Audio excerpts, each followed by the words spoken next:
ఇప్పుడే ఆదిత్యనాథ్ దాస్ గారిని principal secretary గారిని కలవడం జరిగింది. నిన్న అందుబాటులో లేకపోవటం మన జేఏసీ నాయకత్వం ప్రతినిధి బృందం కూడా నిన్న మాట్లాడలేకపోయారు. ఈరోజు దాదాపు 20 నిమిషాల పాటు అందరం కలిసి ఆదిత్యనాథ్ దాస్ గారితో చర్చించడం జరిగింది. ప్రిన్సిపల్ సెక్రటరీ గారు చాలా స్పష్టంగా చెప్పారు, ఎస్ఎస్ఏలో పనిచేస్తున్నటువంటి ఈ కాంట్రాక్ట్ పద్ధతిలో ఉన్నటువంటి వాళ్ళ యొక్క పని స్వభావము, ఇతర ప్రభుత్వ శాఖల్లో ఉన్నటువంటి కాంట్రాక్ట్ పద్ధతుల్లో కానీ రెగ్యులర్ ఉద్యోగుల యొక్క పని స్వభావము, ఆ స్వభావం ఉన్నటువంటి వాళ్ళందరికీ, కాంట్రాక్ట్లో ఉన్న వాళ్ళందరికీ కూడా మేము మినిమం టైం స్కేలు అమలు చేయడం కోసం వివరాలు తెప్పించుకుంటున్నామని చెప్పేసి స్పష్టంగా చెప్పడం జరిగింది.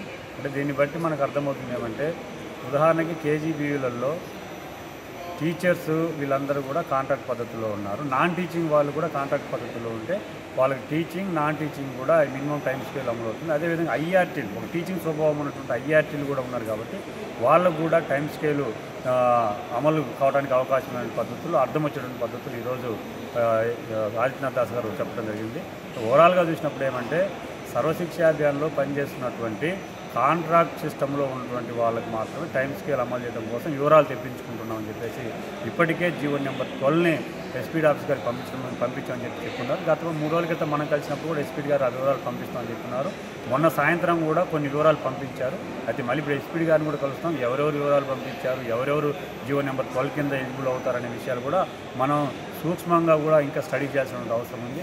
అయితే జేఏసీకి మా విజ్ఞప్తి ఏమంటే, ఇప్పుడు కాంట్రాక్ట్ పద్ధతిలో ఉన్న వాళ్ళందరినీ కూడా అవుట్సోర్సింగ్ పద్ధతులకు మార్చడం కోసం ప్రయత్నాలు జరుగుతున్నాయి. ముందు మన కాంట్రాక్ట్ పద్ధతిని కాపాడుకుంటే ఈ టైం స్కేల్ లాంటివి వర్తింపజేసుకోవడానికి అవకాశం ఉంటుంది.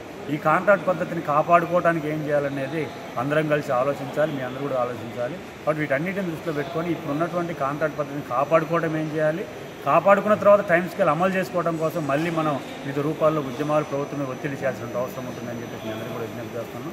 నిన్నటి నుంచి కొంతమంది అవాకు చెవాకు పేలుతా ఉన్నారు, అవన్నీ కూడా మీరు పట్టించుకోవాల్సిన అవసరం లేదు. జేఏసీగా నిరంతరం మీకోసం పనిచేసి మీ పనులకు సంబంధించి, మీ వేతనాల పెంపుదలకు సంబంధించి పర్యవేక్షణ చేసేటువంటి బాధ్యత కూడా మేము తీసుకుంటాం.